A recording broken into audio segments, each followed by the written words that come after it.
Najib Telma, des actualités uniques, dynamiques et renversantes dans le journal TV. Batimax, le partenaire des bons plans. Batimax, la qualité au meilleur prix. Lulchanao ni fampalalam-baovao. 5 filières au choix. Paramédicaux, droit, gestion et management, commerce et Prime marketing, manulchawanao ni communication. vavao. Investissez dans une valeur sûre. Choisissez Uprime. Cara, découvrez le goût exotique de la crème de coco. Cara, le spécialiste de la noix de coco. Lulchanao ni fampalalam-baovao. Réalisez votre rêve d'étudier en France avec PEF. Pef manulchawanao ni fampalalam-baovao. Parcours études en France, Cap 3000 Anjar.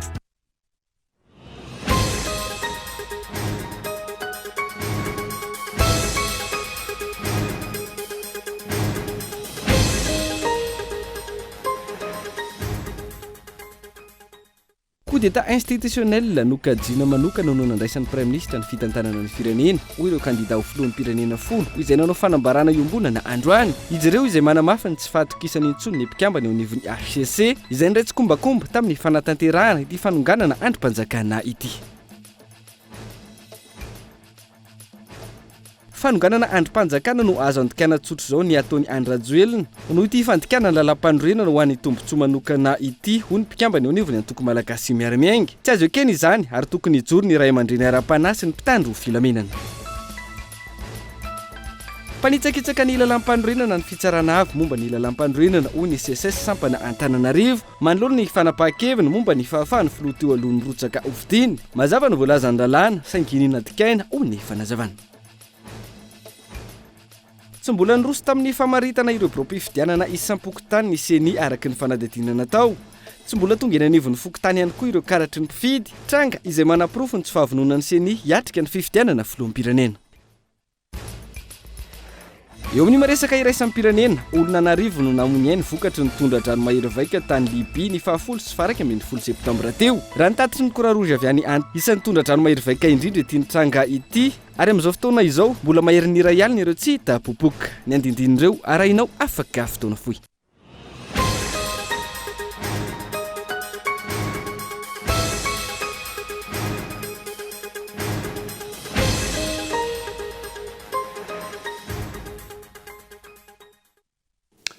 Ngadona ny amin'ny valora fotoana ny fampalalam-baovao eto amin'ny fihitalavitra kolo atenina ny araba ary manasanao ihany koa anaraka ny fampalalam-baovao hatramin'ny farany avy hatrany dia matoa andatsoratra ny hoentintsika manokatra ny fampalalam-baovao amin'ity ala ity dia ny gouvernement Tatsay izany no mitondra ny firenena mandritra ny efa-bolana hatramin'ny 7 janoary 2024 fifarany ny feptom-piasany Rajoelina tanteraka.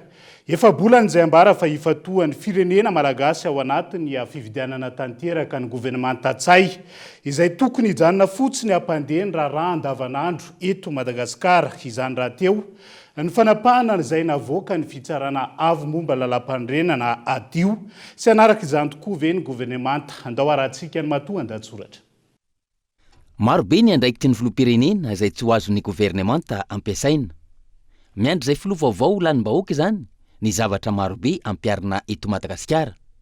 Fampandehanana ny raharaha andavanandro ihany no azon'ny gouvernement atao mba tsy hisiny ny fahampangana ara-pitantanana. Fa ny tena marina koa dia mijanona ho tsy manana fiandaniana ara-politika ny mpikambana ao amin'ny gouvernement. Na dia fantatra aza fa mampara avokoa izy rehetra ary anohana Andry Rajoelina. Tokony anana fahadiovampo sy fahitsiana araka izany ny gouvernement fa tsy handray fanapahan-kevitra hanome vahana Andry Rajoelina. Voarara raha teo ny fampiasana ny fahefa-panjakana amin'ny fotoam-pifidianana. Tokony hitovy lenta eo anatrehan'ny gouvernement ny kandida misy 30. Tsy misy tombo sy ala, tsy misy omena vahana manokana, tsy misy iangarana. Asa moa na manana izay toe-tsaina izay ireto mambra ny gouvernement ireto na anao fa hoany. Eo no hafantarana fa olo-panjakana na homme d'État izy ireo na mpanao politika politisianina homme politika. Io homme d'État io no matetika tsy ananantsika malagasy. Fa rehefa mahazo fanjakana dia tsy miraharaha ny hafa, tsy manao afa-tsy izay daniny kibony, mihevitra ny tena no tompony marina rehetra ary ny hafarany dia makany amin'ny didijadona sy mampiatra ny hery famoretana. Tsy hitondra ny firenena makaizana efa izany. ko antenaina fa azo amory vahoaka ny kalalahana ny kandida sy ny pomba azy ireo manomboka izao, ka tsy hisy mpitandro filaminana anelingeliny intsony. Azo anjara fitenenana mitovy ao amin'ny TVM sy RNM manomboka izao. Ito farany ito moa dia ny seniny mamaritra ny zavatra rehetra manodidina ny fifidianana, fa ny TVM sy ny RNM dia manatanteraka fotsiny ihany. Feny izay rehetra izay dia ny governemanta tsy mitanila no ilaina amin'izao fotoana izao. Governemanta mamela malalaka ireo kandida miisa 320 anely sy ampahafantatra ny vinanasany amin'ny mpifidy. Governemanta tsy miandanina amin'iza na amin'iza, fa ny anjarany dia manao izay ampilamina mialoha mandritra ary aorian'ny fifidianana. Ka amin'izay dia ho filoham-pirenena vaovao mahavita famindram-pahefana amin'ny teo aloha no isy. Fanamoaka fanambarana iraisana mahakasika ny fandraisan'ny Praiminisitra lehibe ny governemanta ny fitantanana ny firenena.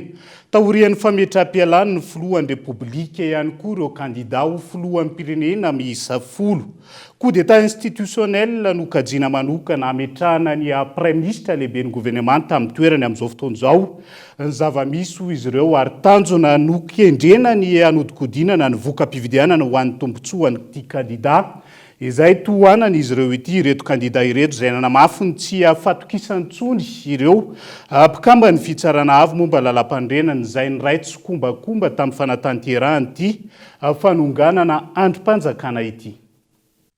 Nandefa taratasy ho an'ny filohan'ny seni mahakasika ny fanapahana laharana faha 12 tsipika HCC tsipika D3 ny 6 septambra izay nahatongavana amin'ny fandraisan'ny Praiminisitra Tsay Christian fitantanana ny firenena amin'izao fotoana ireo kandida ho filoham-pirenena miisa 10 omaly raha ny fehin'ity fanambarana ity. Coup d'état institutionnel no andikan'izy ireo ny zava-misy. Misy ihany koa ny fampifagnaorona be fahatan'ny 147 sy ny 112 ny lalam-panorenana noho ny voalohan'ny miatra mandritra ny fotoam-pifidianana raha tsy izay ny faharoa ireo kandida. Namafisin'izy ireo ihany koa fa misy ny fandikana vilana ny voalazan'ny lalam-panorenana nataon'ny HCC mitarika ny fandikan-dalana ankehitriny. Fanapahan-kevitra izay ahin'izy ireo ho avy amin'ny fitondram-panjakana no kajiana manokana hametrahana ny Praiminisitra eo amin'ny toerany mandritra izao fotoam-pifidianana izao, ahafahana manodina ny voka-pifidianana ho an'ny tombotsoan'ny kandidany. Tranga izay tsy azo ekena indrindra ho anna rafim-panjakana ny fitsarana avy momba ny lalam-panorenana izay natao iambina toy ny anakandria mason'ny fananjanan'ny lalam-panorenana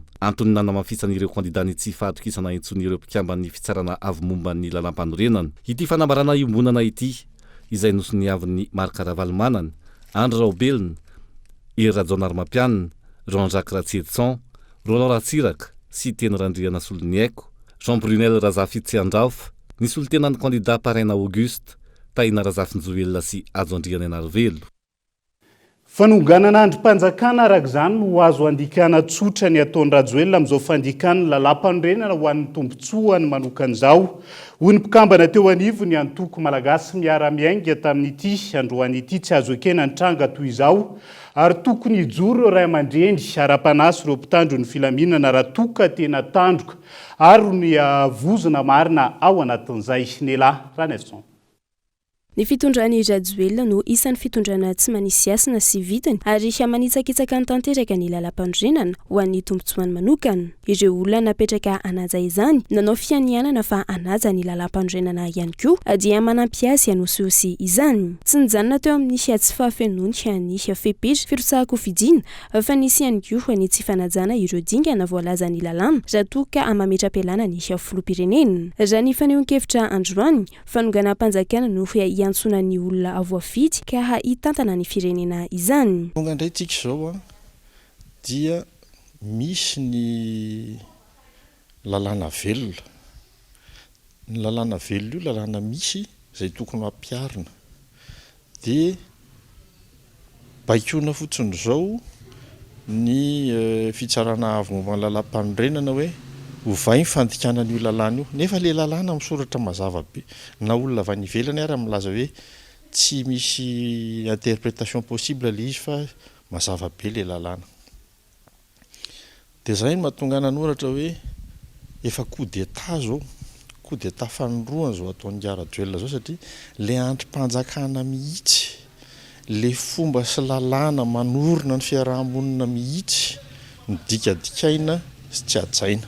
mila mijoro ny ray aman-dreny ara-panahy manoloana izao tranga izao raha ny fanazavana antony efa maro ny fanjikan-dalàna ataon'ny mpitondra antsoina amin'izany ihany koa ny mpitandro ny filaminana izay tandroka aron'nyvozana eto amin'ny firenena ny vahoaka izay efa latsaka ao anatin'ny fasahirana nalala amin'ny tsy fahaiza-mitantana ataon'ny mpitondra. Izay no mahatonga anay miantso hoe so dia mba tokony hitsangana ny ray aman-dreny ara-panahy, so dia mba tokony hitsangana ireo administrateur civil izay nampianarina hiaro ny androm-panjakana, ary indrindra so dia tokony hitsangana ianareo miaramila izay tandroka aron'ny vozona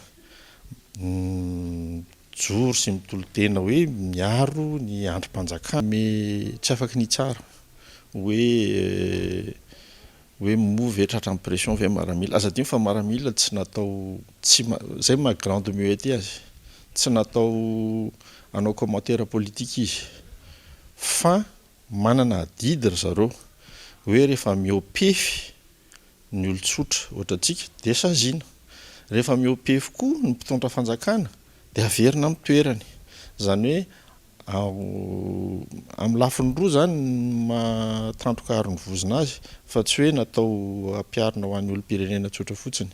Marobe ireo endrika tsy fanaran-dalàna sy tsy fanajana ny soatoavina efa napetraka ataon'ny mpitondra amin'izao hatranga izay anarana ny olona rehetra tsy anaiky atao fitaovana intsony. Angatahana tsy tanila amin'ny fanapahan-kevitra raisiny araka izany ny fitsarana avo momba lalam-pandrenena manoloana ny toetra raha-pirenena amin'izao fotoana izao. Ireo amin'ny toko politika samihafa endrika ivelany fotsiny hoe gouvernemanta iaraha-mitantana raha ny zava-misy amin'izao fotoana izao nojerena hoy izy ireo. Ndao arahantsika ny fanazavana mahakasika izay miaraka amin'ny Daniela Mino Arso. Miendrika transition de facto unilatéral nateteza mitatatan'ny filohan'ny repoblika teo aloha ankolaka ny fametrahana ilay gouvernemanta collégial na gouvernemanta miara-mitantana ny fitondrana ny firenena hoy eo anivo ny antoko monima. Ny fidirana amin'ny fiara-mitantana io izay isan'ny fanitsakitsahana ny lalam-panorenana fa ihany koa mahatonga ny krizy eto amin'ny tany sy ny firenena. Ny filohan'ny Sénat mbola filohan'ny Sénat fa tsy misahana ny andraikitry ny filoham-pirenena zay nomeny lalam-panorenana azy, ny gouvernemanta no misahana izany collégialement mifanindran-dalana amin'le terme hoe tokony ho consensuellement tokony ho izy, kanefa mo en cas de force majeure reny zavatra reny na sanatriany vava misy fahafatesana mitranga na filatsahako fidiana ny olona zay mitondra an'izany institution izany. Fa tsy zay no zava-misy. Zany hoe ao anaty transition tsika zao zany na dia tsy lazaina zay zavatra zay fa en terme juridique dia transition de facto fa unilatéral satria les gouvernementa zay efa teo ihany no misahana an'izany glissement transitionnel lay zany na ny fikisahantsika makany amin'izany transition izany. Ka ho anay zany dia tsy mifanaraka amin'ny lalam-panorenana zay ary dia tafiditra ao anatin'ny crise sahady ny firenetsika ary dia na dia tsy tian'ny sasany no mampiasa an'le terme transition dia sady ao anaty transition isika zao no ao anatin'ny crise satria tsy mifanaraka amin'ny lalam-panorenana ny zavatra misy. Raha ireny ny fomba fiasan'ny fitsarana avo momba lalam-panorenana, aina hiteraka korontana sy savorivory eto amin'ny firenena izay didy avoaka ny androm-panjakana io mikasika ny fifidianana. Ny fitsarana avo momba lalam-panorenana izay manaiky ny baiko, ny tsindry avy amin'ny mpitondra fanjakana ankehitriny. Miangavy ny SSC mba tsy tanila be loatra anatin'ny fanapahan-kevitra raisina zany any amin'ny dolo ny sain'ny olona amin'izao fotoana izao mba hijery tsara ny mba tsy andany amin'izaniza amin'ity raha-pifidianana manaraka ity zany. Ka zay zany aloha ny tena fipetrany raha resaka président du Sénat io ihany 46 article 46 ihany no tena mitombona hoe raha midémissionna président république dia ny président Sénat no manao azy.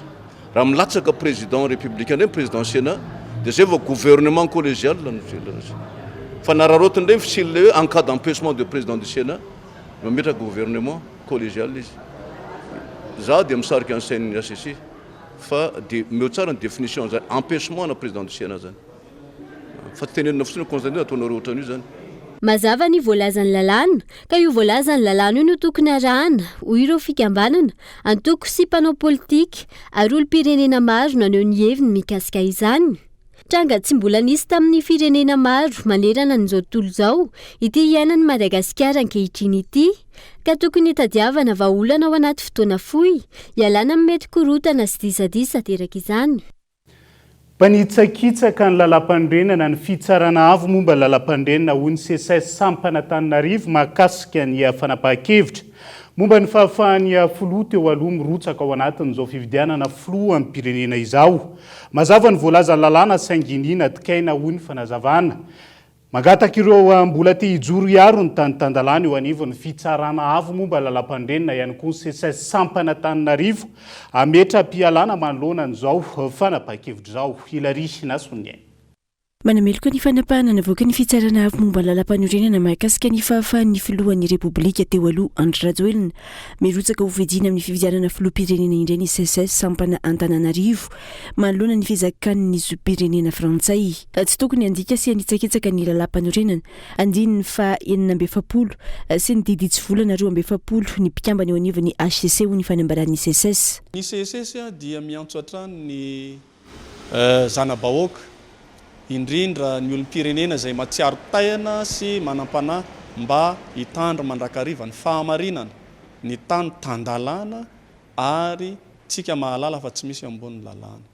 Fanabeazana no atao fifampitaizana no atao aoka mba tsy hozarina handeha any amin'ny fanitsakitsahana lalam-panorenana ny didy amandalana ny didy itsovolana ny olom-pirenena. Noho izany miantso ny mpianatra mandranty fianarana ity amin'ny anjerimanontolo izahay mba tsy hijery afa-tsy ny marina ihany andala ny ara-dalàna ary tsy anaiky an'izay mety ho fandika-dalàna izay. Miantso ireo mpikambana sasany eo anivon'ny HCC ametra-pialana ka tsy hiaretsi-kombakomba amin'ireo ampahany manitsaka lalàna ihany koa ny CSS. Tsy misy ambadika politika ny Antony tenenan'ny CSS ho ny filohan'ny sampana Antananarivo androany fa ny fahatsapana fa manana andraikitra amin'ny fiainam-pirenena izy ireo ary ny université no mamolavola ny mpahay lalàna ka tsy afaka ny angina manoloana ny zava-misy ankehitriny izy ireo. Fomba fitenin'ny olona tsy maharaka ny toe-java-misy zany fa amin'ny raharam-pirenena efa tonga amina kiondalana manahirana isika izao ka tonga amin'ny fitenenana hoe tsy misy lehibe noho ny vato fa rehefa tsy miteny dia angeren'ny vorona. Noho izany amin'ny mahavatona sonotry ny tany azy ny CSS dia tsy afaka ny angina intsony satria ny université no toerana anankiray mamolavola ny manam-pahaizana rehetra manana diplôma amin'ny université. Anisan'izany ny mpahay lalàna ka ny mpahay lalàna mivoaka amin'ny anjerimanontolo no lasa manao faninanana iofanany ho mpitsara. Noho izany manana didy amana andraikitra ny mpampianatra pikaroka sy ny pikaroka mpampianatra ilaza ny marina ary anambara fa tsy ankasitrahany sady fantany fa diso tsy mety ny fanapahana na décision navoaka ny HCC. Tsy ny CSS ihany fa isaorana ny professeur Rousseau, professeur émérite en Panthéon Sorbonne, Paris, France, namoaka melo sahady ny fomba fahitany araka ny lalàna ny zavatra misy izay miteraka disadisa mampisavorivory ny ambany lanitra eto Madagasikara. Vahiny aza mahatsiaro manana andraikitra amin'ny maha-mpampianatra pikaroka azy. Noho izany tsy latsa-danja amin'izany ny mpampianatra pikaroka ato amin'ny CSS. Miantso ny mpitandro ny filaminana iaro ny fiandrianam-pirenena ary ny vahoaka sy ny fanana ny manoloana izao tranga izao ihany koa ny CSS fa indrindra tsy iaro ny tombotsoan'olombitsy samy mbola ho tsarain'ny tantara ho ny CSS. Fa tsy teraka fitoniana eto amin'ny tany sy ny firenena indrindra ao anatin'izao fiatrehana ny fividianan'izao tsy fampitovian-jo ireo kandida tsirairay avy ny antoko politika nanaovana fanadiadiana tamin'ity androany ity. Tokony hitovy avokoa ny kandida rehetra ary tsy ny seniny tokony hampaneno lakolosy manoloana amin'ny mizana tsindrinila mety iseho amin'izao fotoan'izao. Henri Florian.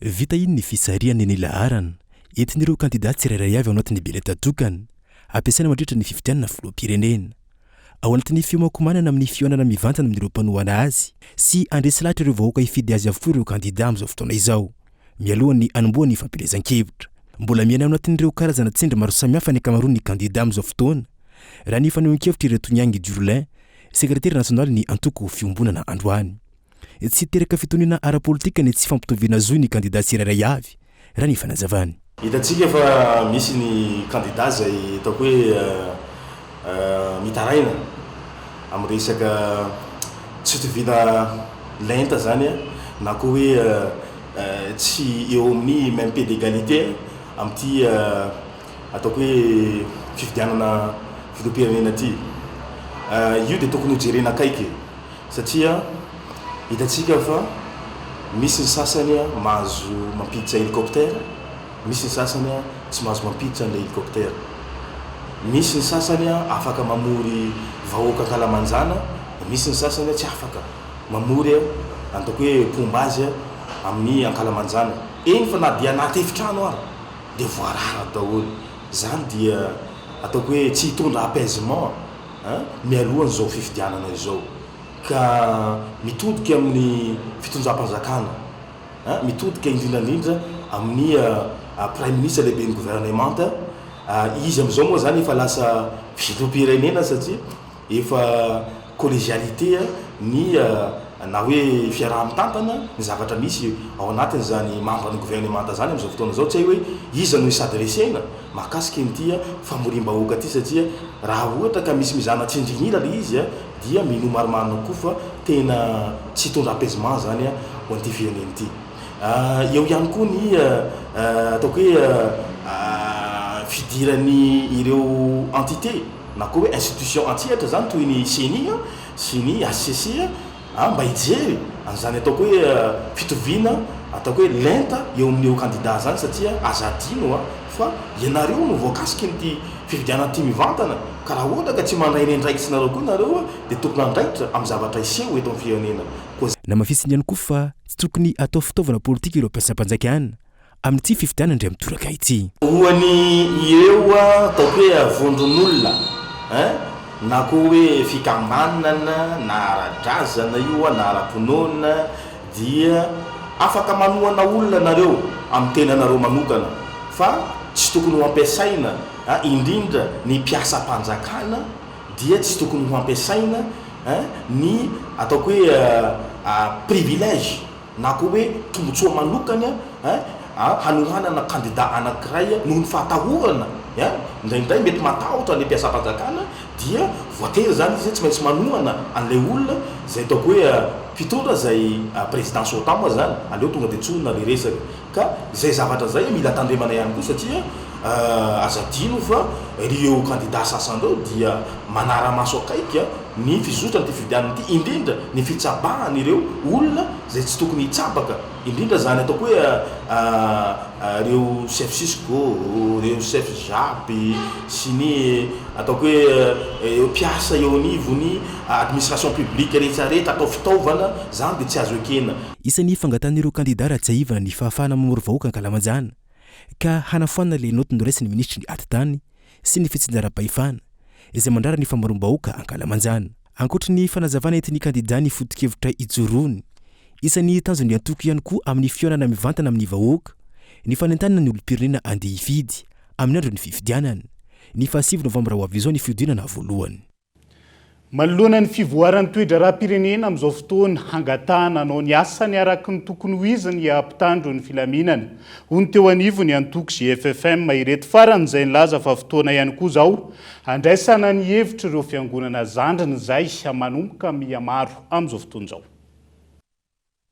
tsy tokony ala amin'ny andraikitra sy ny asa nandrahana azy ny mpitandro filaminana amin'izao toedra raha misy eto amin'ny firenena izao mialoha sy mandritra ny fifidianana voafaritra mazava ny asa sy andraikitra nanan'izy ireo ka izay ny tokony arahany hoy ny ao anivony antoko GFFM mananjo iaina anaty filaminana ny mponina na eo aza ny fahasahiranana menjady amin'ny fiainana andavanandro ilay vahoaka malagasy efa sahirana amin'ny fiainana andavanandro miatrika ny ilay fahasahiranana ny iainana tsy mitsahatra ny mamerimberina hoe aloha ilay vahoaka malagasy mba iaina amin'ny filaminana amin'izay ary miantso ny mpitany filaminana koa satria matetika mantsy ao anatina savavona fifidianana ohatran'izao dia manjaka ny ratsy tena mahazovanina ny mpanao ratsy dia miantso ny fahendreny tsirairay satria tena efa miaina anatin'ny satra le vahoaka malagasy ka mba tokony izy avery foana hoe tokony mba hiaina ao anatin'ny filaminana satria sady mitebiteby amin'ny fiaina andavanandro izy mitady zay arapany mbola miaina koa anaty tsy mandripalemana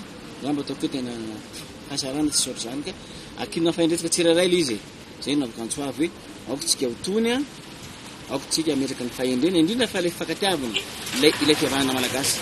Nanamafy ihany koa ity farany fa tokony hojerena akaiky ary horaisina ny hevitra avy amin'ireo fiangonana zandriny izay efa mitombo isa eto Madagasikara ny azona filaminana mialoha mandritra sy aorian'ny fifidianana no tanjona amin'izany.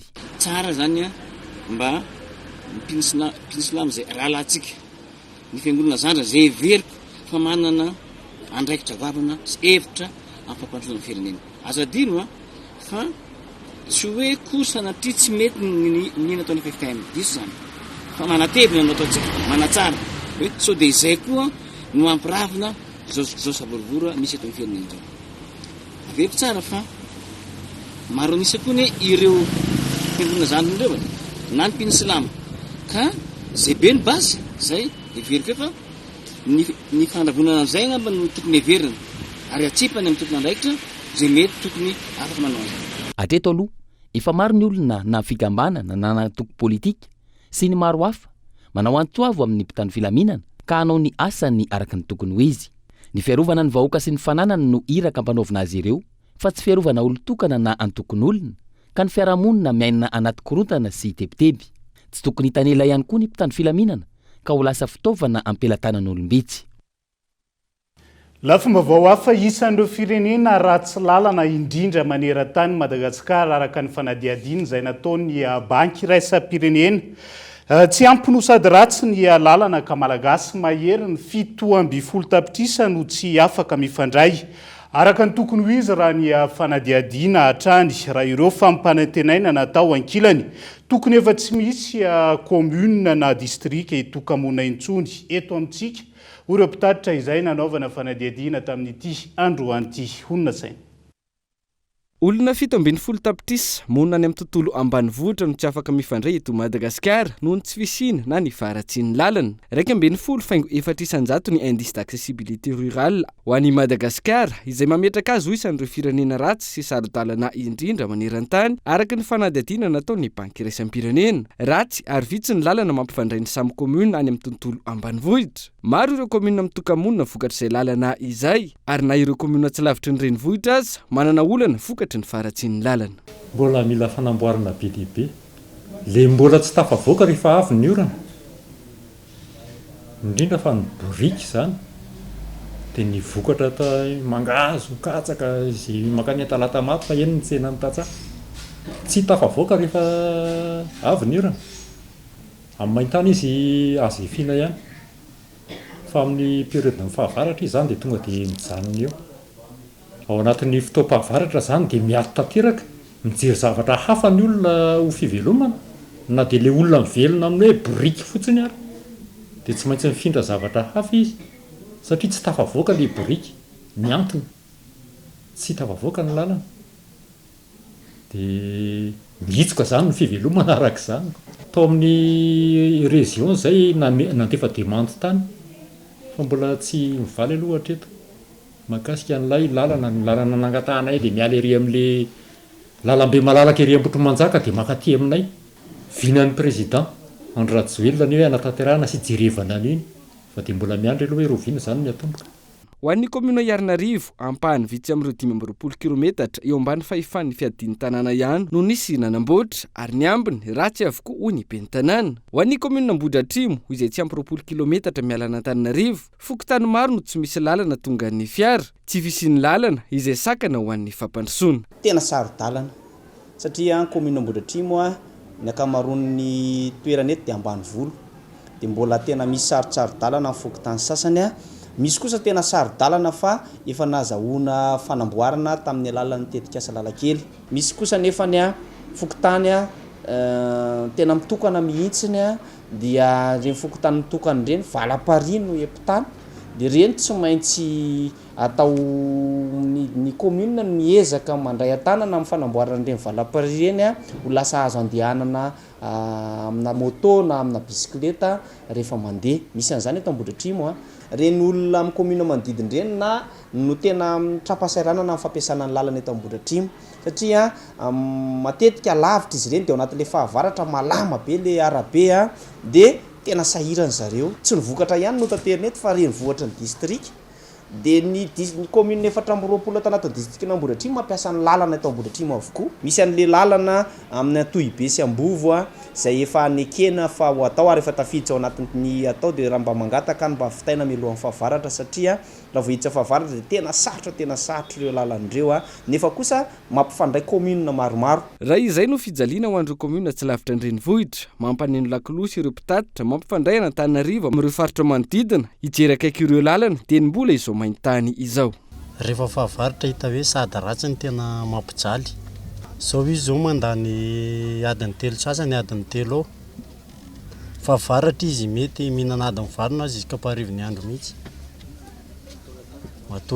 matory andalana ary matetika tsy mety mbola tam tsy fatako ngamba nazary mbola tsy nahita amin'ny fotoana namboarana ny fampanantenana mibetsaka ny fiara zany betsaka ny simba aminazy resaka boday pont zay ny amortisseur sy ny stabilisateur regny ngamany maro tamin'ireo lalana nampanantenaina no tsy nikitihana mandrakandroany hoy ny mpitatitra ohatra amin'izany ny lalana mampifandray ny commune Fandrina sy Kelikapona amin'ny lalam-pirenena varaka amby 70 efa tonga teny anterana ny fitaovana ary nolazain'ny filoha teo aloha Andry Rajoelina nandritra ny fitsidiany tao Ambositra fa anomboka ny asa saingy niara-nody taminy ireo fitaovana tsy nikitihana mandrakandroany ny lalana andrasany indray amin'ity fotoana ny fampelezakevitra manaraka ity ao anatin'izay ny vaovao mahakasika ny lalana sy ny manodidina zay hatrany dia ny ato avokoa amin'izao fotoana ny fanamboarana ireo ampahan-dalana maro eto Antananarivo renivohitra voalaza fa ho raisy ny mpitondra fanjakana Antanana isan'izany ny RN 58 akadimbahoaka no 100 izay nanokanana vola mihoatra ny 2 miliara ariary ka eton andretsilafo tsy misy toy ny hatreto ny fanamboarana ny ampahan-dalana amin'ny lalam-pirenena RN 58 mandalo eny akadimbahoaka fasany karana ka mipaka eny amin'ny tobontsoloka Anosizato araka ny tapaka teo anivon'ny filakevitry ny ministra ny fahasivy ny volana aogositra lasa teo voalaza ary tapaka tao anatin'izany fa ho toy ny fanapahan-kevitry ny filan-kevitry ny ministra teo aloha izay nanambara ny maha-asa maika ny fanamboarana ny lalana Antananarivo no nampidirana io ampahan-dalana voalaza etsy ambony io voalaza mazava tsara ho anatin'io tatitry ny filan-kevitry ny ministra io ihany koa fa vola mihoatra ny 2 miliara ariary no natokana anamboarana izany ary atomboka avy hatrany ny asa taoriny ny fankatoavana ny teti-bola ny fahasivy ny volana aogositra lasa teo raha ny hita miantona ny fanamboarana ny lalana ny teo anolohan'ny station Anosizato sy ny teny akadimbahoaka no nitapenana ny lavaka ary efa ho simba indray amin'izao fotoana ny ambiny kosa tsy misy fikitihana hatramin'izao ary miteraka olana goavana ho an'ireo mpampiasa lalana fitohanana lavareny fahasimbany fiara firongatry ny mpanao sito mahery sy ny maro hafa no voka-dratsy ateraka izany ary ny tena olana nakaiza io vola voalaza fa anamboarana ny lalana io no tsy miroso amin'izany hatramin'ny androany ankoatra io lalana miaso ny fasankarana io mbola maro ihany koa ny lalana simba ka mampitaraina ireo mpampiasa lalana ohatra amin'izany ny lalana Anosibe Namotana Andavamamba 67 hektara sy ny sisa ny fanamboarana izay ny ato avokoa taoriny ny fanamboarana vonjy maika ireo lalana eto Antananarivo sy ny manodidina izay nandraisana ny lalaon'ny nosy andiany faraka amby 10 lasa teo dia izay ihany koa no hoentsika amin'ny sendy vetivety ao anaty doka fohy sy ny olana sedrain'ny mponina mahakasika ny fahatapahan-jiro sy rano eto Antananarivo sy ny manodidina amin'izao fotoana izao eo ihany koa ny raharaha Jesosy mamonjy ny Toamasina izay mia mafampana ihany ankehitriny ampany amin'ny fanadihadiana izy vaovao misongadina mbola hoentina aminao rehefa avy eo manapitafa vetivety ary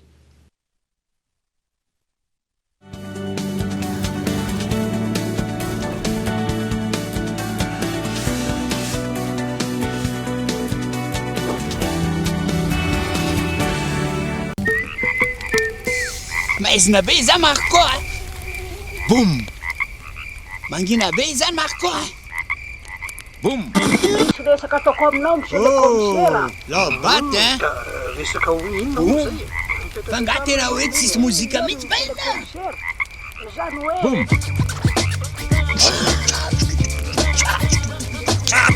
vaovao balika boom fitaovana mandeha amin'ny herin'ny masoandro misy jiro entanana efa miaraka amin'ny radio sy mp3 ary afaka mamahana fiday manomboka amin'ny 900 ariary monja isan'andro mandra-paveninao vidiny manontolo balika mamiratra no aviko.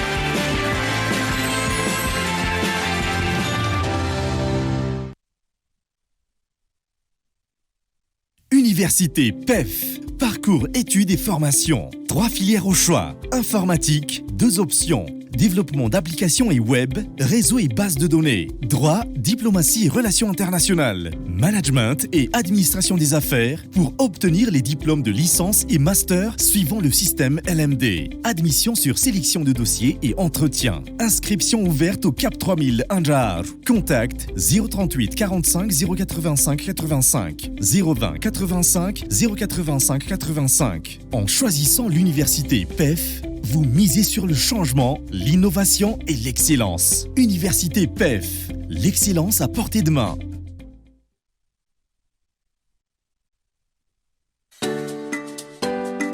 Ndao mokatra aingana kokoa mba aleo tena ara-tsakafo.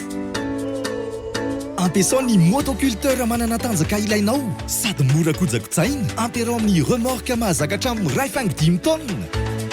Ampikotiarana vitsy mifidy lalana. Sy angady maranitra natokana ho azy. Azonao jifainao amin'ny Batimax tsara lalàna, ex-Universal Import. Batimax, ny kalitao amin'ny vidiny mora.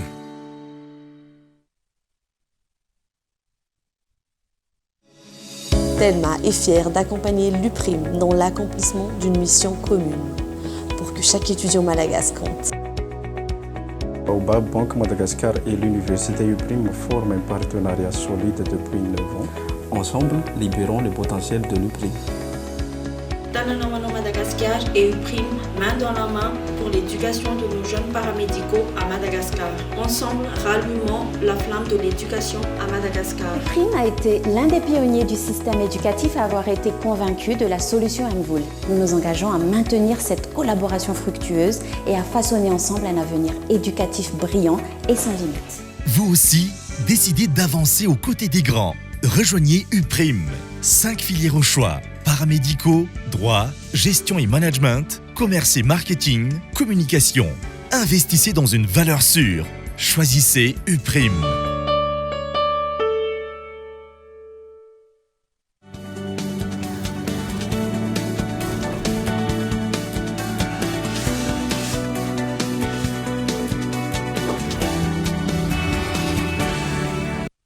Mamenina ny arabatra ny tomboklasia tombovavy tonga soa ato anatin'ny tapany faharoa amin'ny fampalalam-baovao amin'ity alina ity. Iverenantsika vetivety ny tontolo ny fividianana tsy mbola nroso tamin'ny famaritany ireo birao mpividianana isam-pokotany. Ny eo anivon'ny senina ny voamera-pirenena mahaleo tena misahana ny fividianana araka ny fanadihadiana izay natao tamin'ity androan'ity tsy mbola tonga eny anivony ireo fokotany ihany koa ny karatry ny mpifidina efa nisy aza ny fanontany izany araka ny fanazavana ny tranga tahaka izao izay manapirofo ny tsy fahavononan'ny seni hiatrika ny fividianana foloan'ny pirenena 9 novambra ho avy izao. Ray volana mahery tsy gadona ny fividianana filoham-pirenena eto Madagasikara ny 7 volana novambra 2020 avy izao tsy mbola niroso tamin'ny famaritana ireo birao mpividianana isam-pokotany ny seni na ny voamera-pirenena mahaleo tena misahana ny fividianana ireo sefokotany izay nanaovana fanadihadiana androany. Ny famoahana ity lisitra ny birao mpividianana ity izay ahina ampiena ny tan'ireo mpifidy raha ny fanazavana. Hatreto aloha mbola tsisy tonga hatrany amin'ny seni mbola tsisy na amin'ny toromarika ary ny bureau de vote mbola tsy fantatray hoe ahoana sy ahoana ny fandeha satria miankina amin'ny seni ihany izany ny fanaovana an'ilay lisitra dia ny zavatra rehetra mbola tsisy zavatra tonga mihitsy ny eto amin'ny fokotany hatreto. Raha ny tena tokony izy aloha tokony efa ho tonga lisy fa mbola vao tamin'ny zoma iny moa voatapitra izany ny tamin'ilay sisy voatapitra ny fasoratana anarana farany iny dia izay zareo vao nanao an'la candidat koa mbola nandahatra an'la candidat dia izay angamba mbola oriana kely angamba nino azy zany mety hoe any farafara amin'ny volanany angamba efa tomombana izay zavatra izay fa ny olona aloha fa adodina hoe roviana no avy ny karatra dia hoe zaraina avy ny karatra dia osaka hoe rehefa tonga ny karatra dia zaraina fa mbola tsisy karatra aloha hatreto. Tsy misy araka izany ny famoahana mialoha ireo lisitry ny mpifidy manerana ireo birao mpifidianana isam-pokotany, ny fijerena ireo birao mpifidianana izay miankina amin'izay voasoratra ao anatin'ny karatry ny mpifidy raha ny fanazavana. Ny karam-pifidianana aloha zany mbola tsy tonga eto anivon'ny fokotany fa efa ho avy zany io karam-pifidianana io dia ao zany tena hita mazava tsara hoe Andriamatoa na Ramatoa zao dia mifidy ao amin'ny EPP ka amin'ny firaisana salina zao. Tsy mivoaka mialoha ny lista fa tamin'le le lista provisoire zany dia efa nisy fanamariana an'izay tao dia efa mamaky le olona manao an'le vérification hoe ao amin'ny bureau de vote zao ianao amin'ny bureau de vote zao moa izay tao fokotany koa misy ny olona tsy dia mahay an'le izy loatra dia manoro izay. Hatreto, efa maro ireo firaisamonim-pirenena, mpanao politika sy olom-pirenena no nitondra ny tsikera makasika ny fomba fiasan'ny ZENI, indrindra amin'izao fiomanana mialoha ny fifidianana fihodinana voalohany izay ho tanterana ny 7 volana Novambra 2024 avy izao. Mbola maro ihany koa ireo tepoka mila jerena, ary isan'izany tokony hamoahana mialoha ireo karatry ny mpifidy sy ireo birao mpifidianana mba hisian'ny fifidianana madio, mangarahara sy milamina raha ny fanehoan-kevitra ireo mpisehatra amin'izany. Lafomba vao hafa mitony fahatapahan-jiro amin'ny faritra maro manerana nosy amin'izao fotoana izao na teo aza ny fampanantenainana izay nataon'ny filoha teo aloha Andry Rajoelina izay nanome 3 herinandro hamahana ny olana izay fahatapahan-jiro izay ankoatran-jiro. Toerana maro eto Antananarivo ihany koa amin'izao fotoana no tsy misitraka rano araka ny tokony ho izy ary tsy lazaina intsony izay zava-misy izay any amin'ireo faritra hafa. Onona izay. Nitapaka ny volana Jolay teo, 3 herinandro no nomen'ny filoha teo aloha Andry Rajoelina hamahana ny olana ny fahatapahan-jiro. 2 volana aty aoriana mitohy izay fahatapahan-jiro izay amin'ny faritra maro manerana ny nosy, tsy visian'ny herinaratra izay misy fiantraikany amin'ny seha-piariana maro. Taona mampandeha azy dia indraindray adiny iray, adiny roa zay vao indraindray raha 3 heures vao mandeha. Dia ohatran'izay araka le resako hoe rehefa ao anatin'le tena an-travail zany ianao dia lasa tsy voahentsika le asa satria tapaka izy ao anatin'le tokony hampandehanan'le asa mihitsy zany ny tapaka le jiro dia tsy misy zavatra azonao atao fa dia tsy maintsy miandry azy. Raha ny tena marina tokony hoe raha calculena ny hoe fahatapahan'ny jiro matetika dia tokony hoe miena ny vidiny fa arakaraka le fahatapahan'le jiro vao mey hoe mandeha mitombona foana mihodina foana le compteur ohatran'izay fipetraka li fa mbola tsy nahita aloha ateto na teto amin'ity atele ty na tany an-trano zany mbola tsy hitako hoe tapaka le jiro dia hoe miena le kilowatt na salam-bany fa ohatran'izay foana zany. Sahirana ny tompona andraikitra amin'ny fampihodinana orinasa noho ny fahatapahan'ny herinaratra matetika sy maharitra ora maro. Etsy andaniny ireo isan-tokantrano ihany koa mikaikaika vokatra izay kalitao atolotry ny jiramany mpanjifany izay. Zao zany tsy mandeha zao io ny jiro, tsy mandeha zao ito ny jiro, ohatr' zao zany ny ainanay aty jiro aloha tsy mandeha dia andao indray tsika hijery hijery ny fahatapahan-drano. Zao tsy mandeha ireo zao vilia maloto zao ireo ny sasany efa ny sasana izay zao rehefa manangona satria teritery ny tranonay dia manangona amin'ny tavoahangy ohatr'izao manangona amin'ny tavoahangy bangoko anaty teny tokana iray hoe qualité service médiocre izay ny fisehoan'ny asan'ny jirama. Raha oharina ny anay ety Ankadifotsy zao dia ny resaka jiro aloha voalohany indrindra izany hoe misy ka anankiroa ilay izy resaka jiro dia resaka rano. Ny resaka jiro zao tapaka voalina zao tapaka indray zao ny jiro. Ny tety amin'ny faritra Ankadifotsy koa efa nanomboka tamin'ny volana juin no tsy nanana rano izany hoe izay zany raha tsy mifoha amin'ny ray sasany maraina manao raharaha dia tsy manana rano zay tontolo andro satria ny tontolo andro aloha tena tsisy rano mihitsiny. Ny tiana tenena aminareo jirama zany hoe satria ve zany zay mila mangina foana le vahoaka de miaritra n'le fahatapahan-jiro sy rano aminareo de nareo manao hery famiretana de hoe andeha hanatsoaka compteur tonga avany andeha hananika poto hono nareo andeha hanapaka jiro sy menacenareo. Jirama tsy vola arina eny ambaravarakely ny client fa mafy ny mitady an'le vola ka zao raha ohatra ka de mba nareo mamiale servicenay service rano sy jiro de zay mandoa nareo mandoa ara-dalàna ny jiro sy ranonareo zay le izy fa tsy hoe andeha hanao hery famiretana nareo tonga avany hoe sady tsy omenareo le service rano sy jiro de zay andeha ho tapahanareo ny jiro sy ranonay tsy mety zany ka tsy rekady fotsy ihany saika ny faritra rehetra eto Antananarivo no mijaly amin'izay famatsiany ny jirama rano izay ohatra amin'izany ny any Ankadindravola ao amin'ny commune Ivato tsy mandeha ny rano ka amin'ireo commune manodidina no mitaona rano ny ponina. Fatapitra ihany koa ny 4 ora izay fe-potoana nomeny vovona ny mpianatra avy amin'ny faritra 3 eo anivon'ny Université Andrainjato Fianaratsoa amin'izao fotoan'izao avy hatrany dia hetsika fidinana an-dalambe sy fanakan-dalana no nentina izy ireo nanehoany izay fitakiana izay tamin'ity androan'ity. Mbola ireo solotena ny mpianatra ny tonga nanao ny hetsika izay nambarana izy ireo fa fanairana ny tompona ndraiky mpanjakana ihany tamin'ity androan'ity. Haingo Rakotonirina, Kolo Fianaratsoa.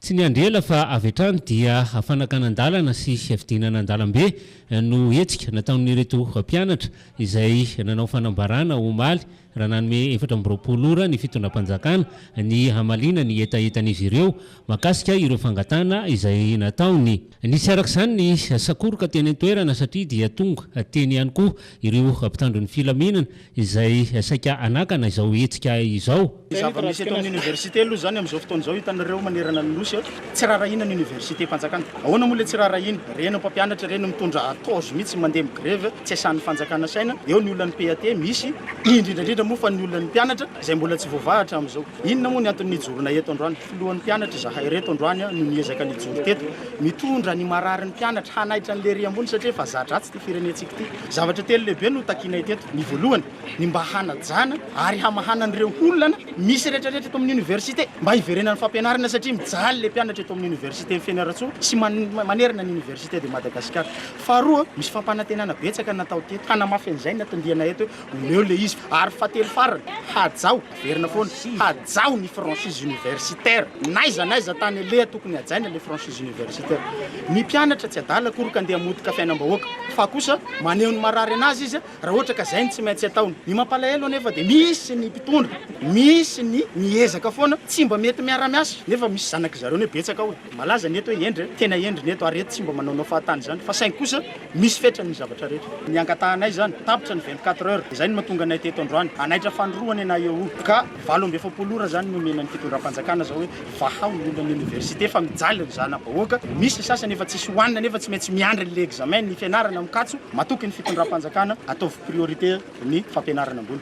Nanome 7 ora moa ireto mpianatra ireto no mba hijerevany fitondram-panjakana ireo fitarainana izay nataon'izy ireo.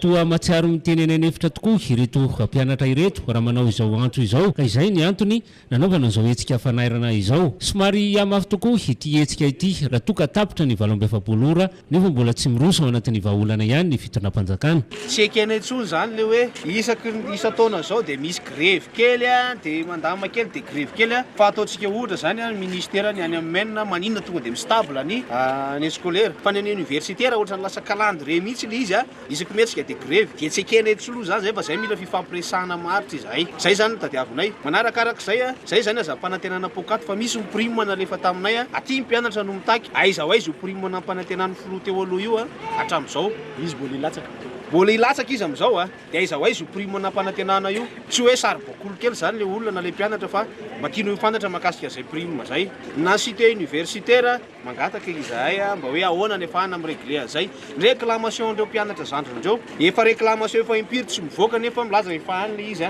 mba mangataka izahay zany hoe mba réglena le izy efa nisy ihany fifampiresahana teo fa mino angamba fa mety hoe ilamy zay zavatra zay.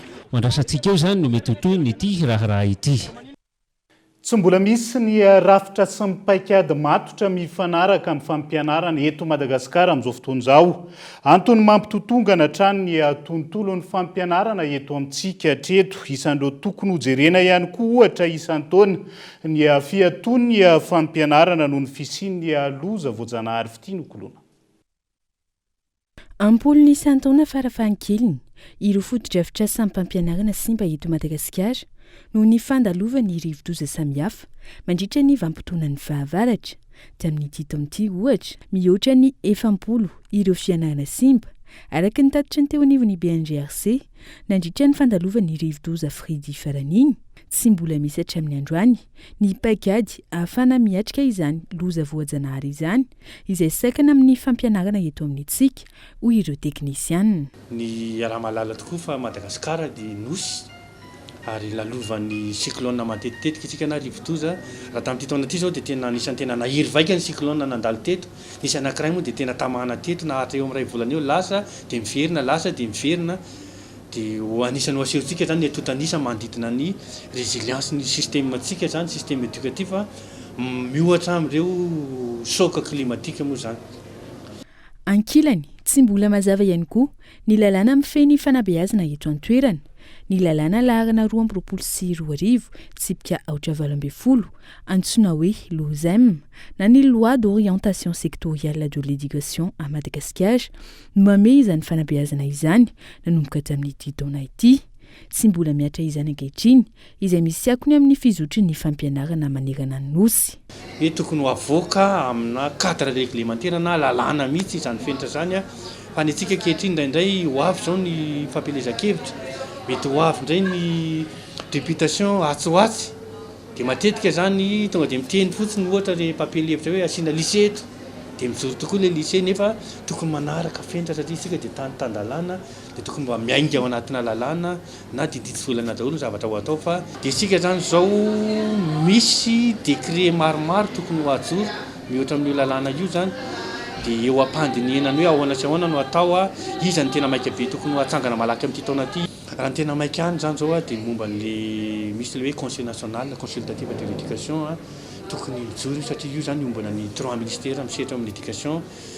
Dia eo ihany koa moa zany ny organisation du réseau scolaire satria araka le fantanina teo hoe anahoana fampiarana an'le lalàna vaovao anahoana tokoa no ametrahana tokoa an'ireny sekoly ireny moa ve le 6e amin'izao ho avelany amin'ny primaire sa ve ho avelany amin'ny collège ihany le 6e fa primaire ihany izy ihany fa mianatra any sa ve sady misy ajanona any lefa manana collège izay mbola tsy nanana collège dia ho ezana ho adapté tena amin'ny primaire. Manomboka androany ary aritra 2 andro ny atrikasa izay jerena manokana ireo olana amin'ny tontolon'ny fanabeazana eto Madagasikara ireo. Isy ny adihevitra andinina ireo rafitra mifanaraka amin'ny toe-draran'ny fampianarana eto Madagasikara.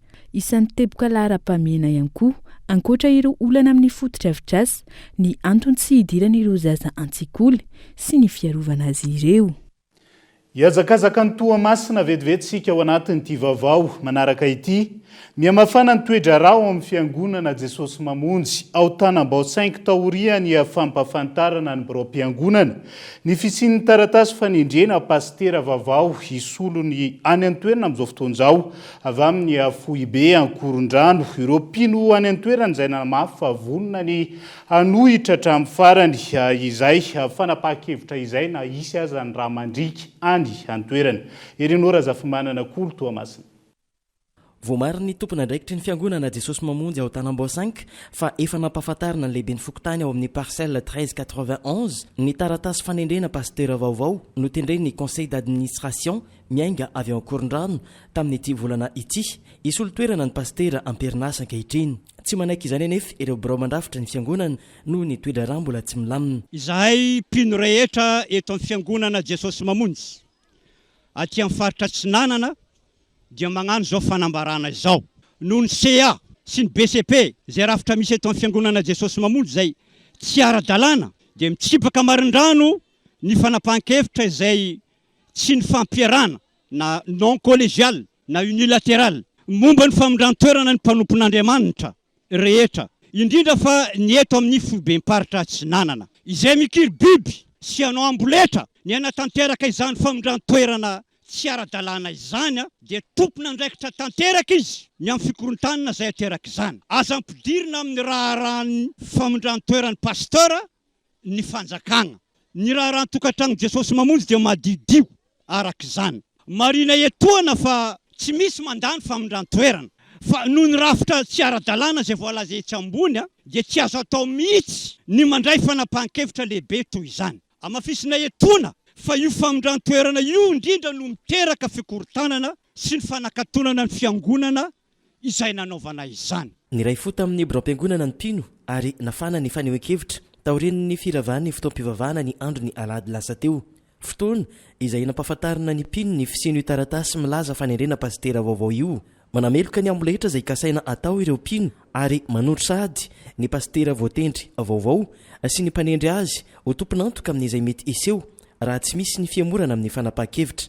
Raha mbola ikiry biby marina ianao izay voatendry eto, izay milaza ho pastera hihitra amboletra eto dia ataonay reni-tany, reni-dangitra ary reny mampandreny mpitandro filaminana rehetra faritra Antsinanana izahay.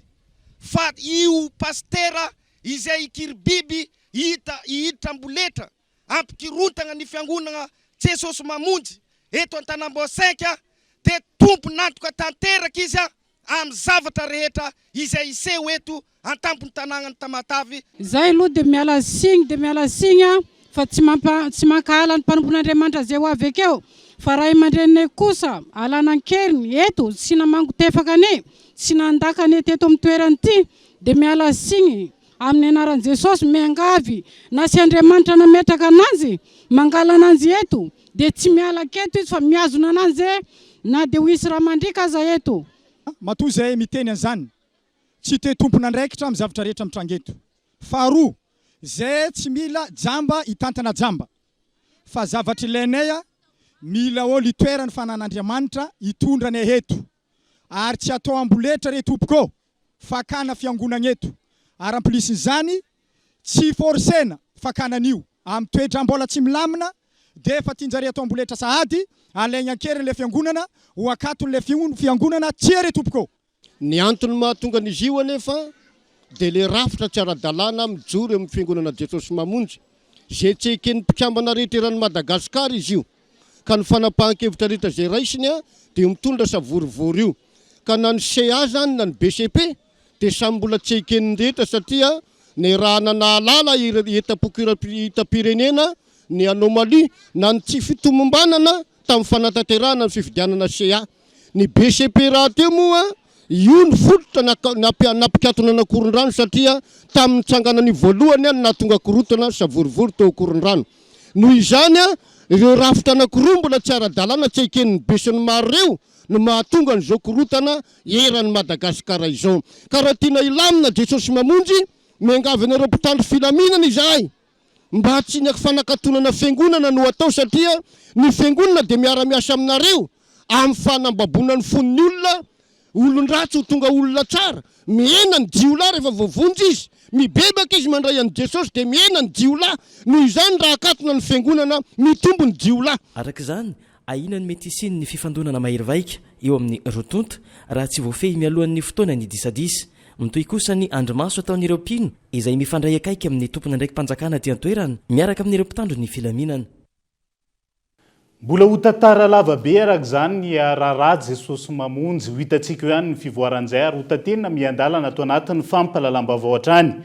Anivelany Olonanarivo no namony ainy vokatry ny tondra-drano mahery vaika ny Liby ny fahafolo sy ny faraika amby folo ny volana lasa teo raha ny tatitry ny Croix-Rouge ny antoerana amin'izao fotoana izao isan'ireo tondra-drano mahery vaika ity nitranga ny antoerana ity ary mbola mahery ny ray alina ireo olona tsy tapopoka karoina ankehitriny. Mafy ny rivotra izay nitsoka tao Liby araka ny takaiza hita. Fiara maro no simba tanteraka izay mety nireo rano avy lavitra.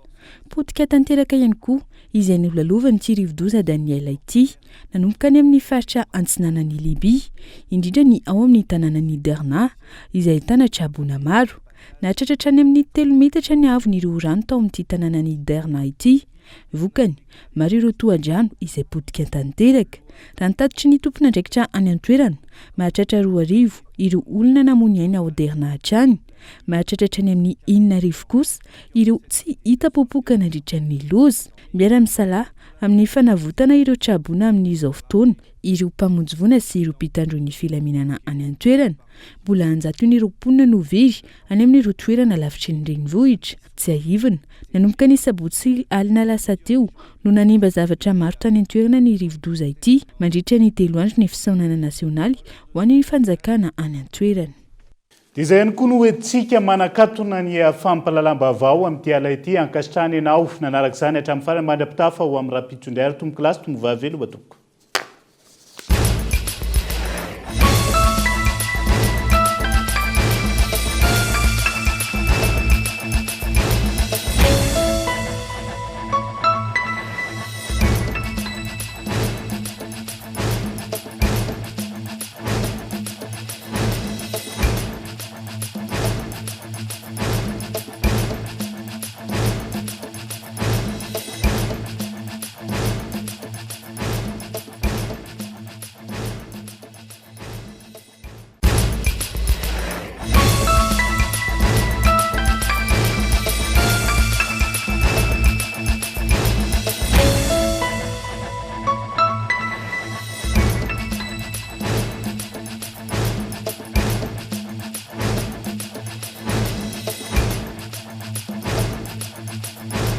En choisissant l'université PEF, l'innovation et l'excellence. Université PEF, l'excellence à portée de main. Cara, découvrez le goût exotique de la crème de coco. Cara, le spécialiste de la noix de coco. Vous a présenté Nivava. 5 filières au choix. Paramédicaux, droit, gestion et management. Investissez dans une valeur sûre. Choisissez Uprime. Batimax, le partenaire des bons plans. Batimax, la qualité au meilleur prix. Vous a présenté Nivava. 5G Batelma, des actualités uniques, dynamiques et renversantes dans le journal TV.